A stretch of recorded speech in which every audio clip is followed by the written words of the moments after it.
Shalom, selamat pagi, Horas.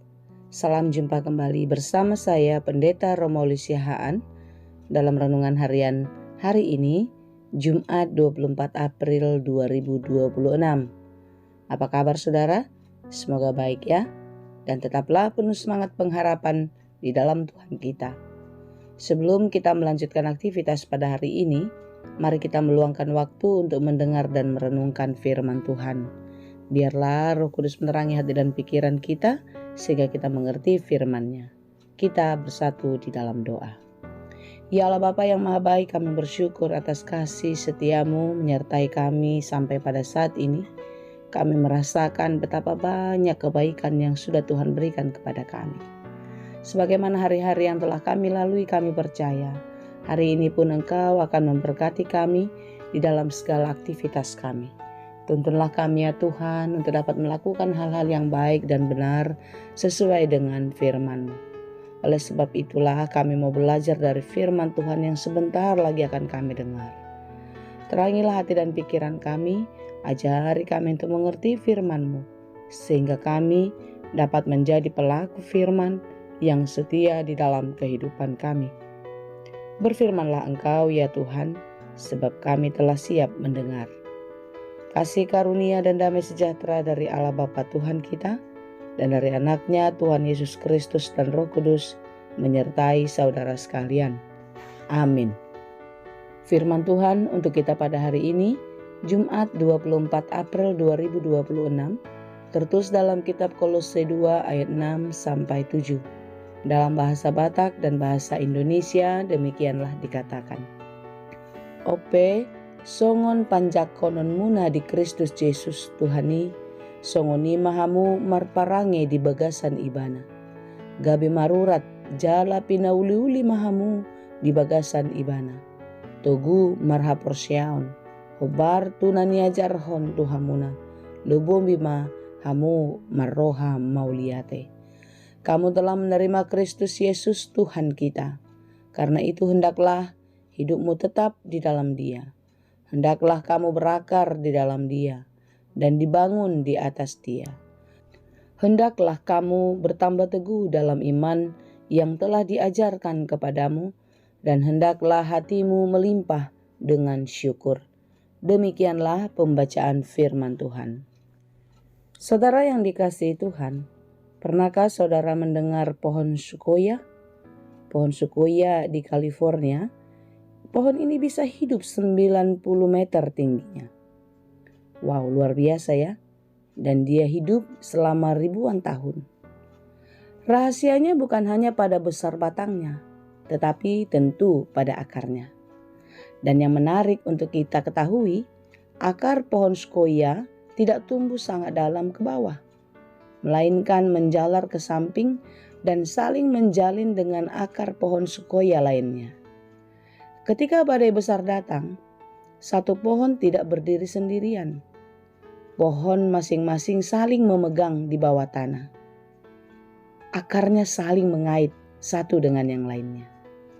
Saudara yang dikasihi Tuhan, samalah seperti kehidupan kekristenan kita. Kita tidak bisa berakar sendirian, tetapi kita harus berakar di dalam Kristus dan terus menjalin akar bersama-sama dengan komunitas orang-orang yang percaya.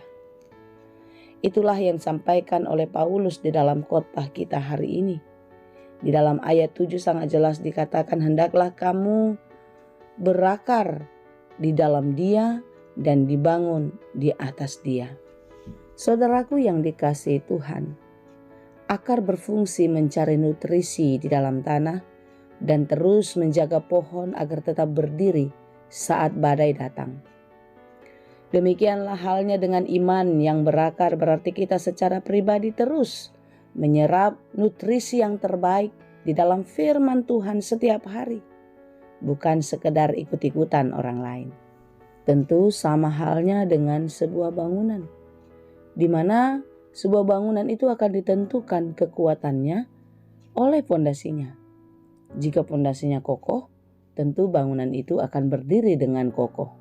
Tetapi sebaliknya, jika fondasinya tidak baik, maka sangat besar kemungkinan bangunan itu tidak akan bertahan lama karena tidak ada kekokohan di sana. Jika fondasi hidup kita adalah pencapaian-pencapaian, materi, prestasi, jabatan dan lain sebagainya, tentu kita akan hancur satu saat nanti. Kenapa? Karena itu semua akan berlalu. Itu bisa hilang dari kita. Tetapi jika fondasi kehidupan kita adalah berakar di dalam Kristus, Kristus itu sendiri sang kehidupan yang kekal, maka hidup kita akan terus tetap tegak meskipun begitu banyak pencobaan, pergumulan yang datang mengguncang kehidupan kita. Saudara-saudara yang dikasihi Tuhan, itulah sebabnya Paulus mengingatkan jemaat di Kolose. Demikian jugalah peringatan ini pun sampai kepada kita. Hendaklah hidupmu tetap di dalam Dia. Hendaklah kamu berakar di dalam Dia dan dibangun di atas Dia.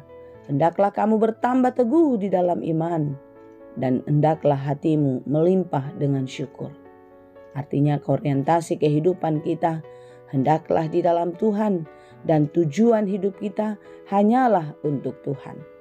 Saudara-saudara yang dikasihi Tuhan, di awal kalimat ini dikatakan kamu telah menerima Kristus Yesus Tuhan kita.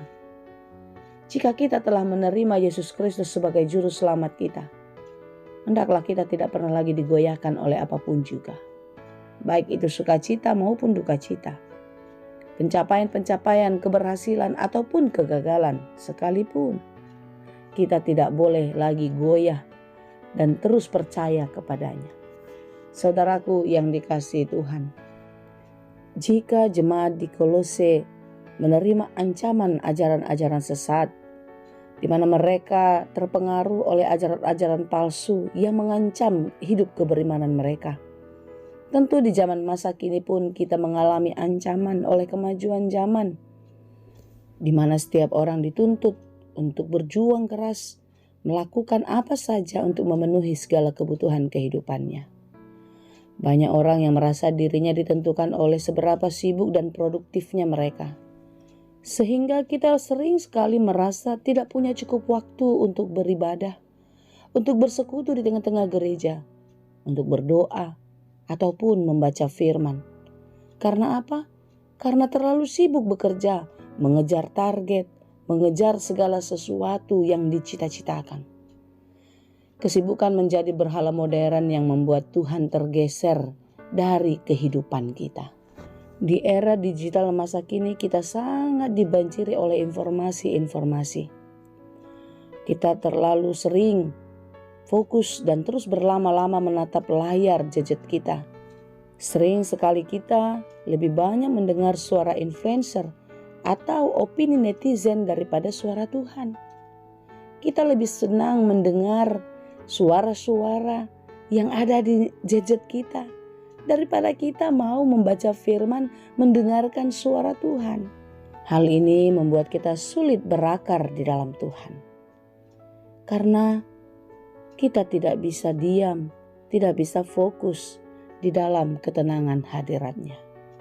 Saudara yang dikasihi Tuhan, marilah kita merenungkan kembali supaya fokus kita hanya di dalam Tuhan.